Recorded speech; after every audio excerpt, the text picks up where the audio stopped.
BJP వర్గీకరణాస్తం Lok Sabha ఎన్నికల్లో మాదిగల vote bank కలిసిస్తుందని Kamal Nath లెక్కలు.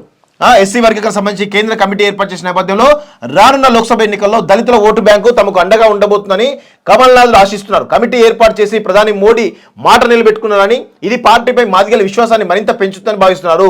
కమిటీ ఏర్పాటు వల్ల న్యాయపరమైన ప్రక్రియ వేగవంతం అవడంతో పాటు వర్గీకరణ బిల్లు రూపకల్పనకు ఉపయోగపడుతుంది. పార్లమెంట్ సమావేశాల్లోనూ ఈ అంశంపై చర్చించే అవకాశం ఉంది అని బీజేపీ ఓ ముఖ్య నేత చెప్పారు. ఎస్సీ వర్గీకరణ జరిగితే చిట్టచేరి దళితుడికి న్యాయం లభిస్తుంది. మండల్ కమిషన్తో అప్పుడు మా ప్రత్యర్థులు బీసీ ఓటు బ్యాంక్ పెంచుకునే ప్రయత్నం చేశారు.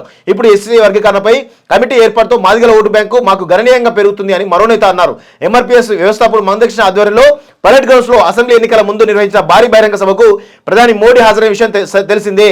ఎస్సీ వర్గీకరణకు కేంద్రం కట్టుబడి ఉందని హామీనిస్తూ ఇందుకు అనుగుణంగా కమిటీ ఏర్పాటు చేస్తామని ప్రకటించారు. అయితే ఈ ప్రకటనతో అసెంబ్లీ ఎన్నికల్లో ఆశించిన మేర పార్టీకి లబ్ధి చేకూరలేదని బీజేపీ నేతలు అంతర్గతంగా అంగీకరిస్తున్నారు. ఎస్సీ రిజర్వ్ స్థానాలు కూడా గెలుచుకోలేకపోయామని ఓ నేత అభిప్రాయపడ్డారు. వాస్తవంగా అప్పుడు ప్రజలు బీజేపీని ఎంచుకోలేదు, కేవలం ఆల్టర్నేట్ కావాలి కాంగ్రెస్ అనేటువంటి ఒక ఆప్షన్ ఎంచుకోవడం జరిగింది. అప్పుడు బీఆర్ఎస్ బీజేపీ మధ్య ఒక బలమైనటువంటి బంధం ఉందనేటువంటి కోణంలో ప్రజలు దాన్ని నమ్మడం ద్వారా ఈరోజు బీజేపీని ఎవరు కూడా ట్రస్ట్ చేయలేదు. సో అందుకే బీజేపీకి అన్ని సీట్లు రావడం జరిగింది. లేదంటే 30 సీట్లు మినిమం 30 సీట్లు వచ్చాయి వాస్తవంగా చెప్పాలంటే.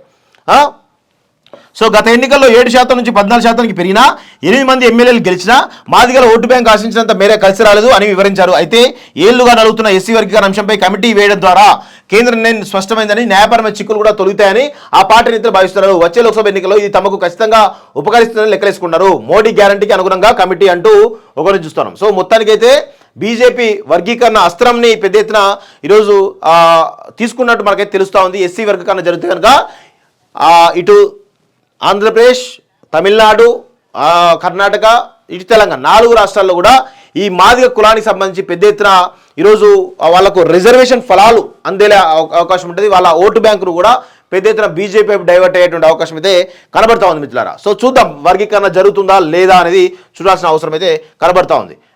బీజేపీ వర్గీకరణాస్తం లోక్సభ ఎన్నికల్లో మాదిగల ఓటు బ్యాంక్ కలిసిస్తుందని కమల్నాథ్ లెక్కలు.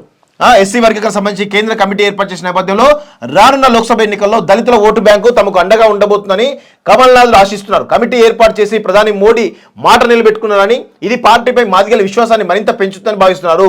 కమిటీ ఏర్పాటు వల్ల న్యాయపరమైన ప్రక్రియ వేగవంతం అవడంతో పాటు వర్గీకరణ బిల్లు రూపకల్పనకు ఉపయోగపడుతుంది. పార్లమెంట్ సమావేశాల్లోనూ ఈ అంశంపై చర్చించే అవకాశం ఉంది అని బీజేపీ ఓ ముఖ్య నేత చెప్పారు.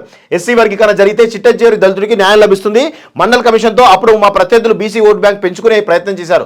ఇప్పుడు ఎస్సీ వర్గీకరణపై కమిటీ ఏర్పాటుతో మాదిగల ఓటు బ్యాంకు మాకు గణనీయంగా పెరుగుతుంది అని మరో నేత అన్నారు. ఎంఆర్పీఎస్ వ్యవస్థాపకుడు మందకృష్ణ ఆధ్వర్యంలో పరేడ్ గ్రౌండ్స్ లో అసెంబ్లీ ఎన్నికల ముందు నిర్వహించిన భారీ బహిరంగ సభకు ప్రధాని మోడీ హాజరైన విషయం తెలిసిందే. ఎస్సీ వర్గీకరణకు కేంద్రం కట్టుబడి ఉందని హామీనిస్తూ ఇందుకు అనుగుణంగా కమిటీ ఏర్పాటు చేస్తామని ప్రకటించారు. అయితే ఈ ప్రకటనతో అసెంబ్లీ ఎన్నికల్లో ఆశించిన మేర పార్టీకి లబ్ధి చేకూరలేదని బీజేపీ నేతలు అంతర్గతంగా అంగీకరిస్తున్నారు.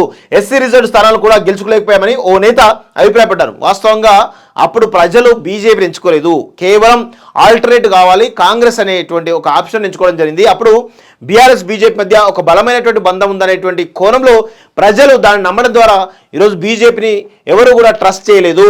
సో అందుకే బీజేపీకి అన్ని సీట్లు రావడం జరిగింది. లేదంటే 30 సీట్లు మినిమం 30 సీట్లు వచ్చాయి వాస్తవంగా చెప్పాలంటే.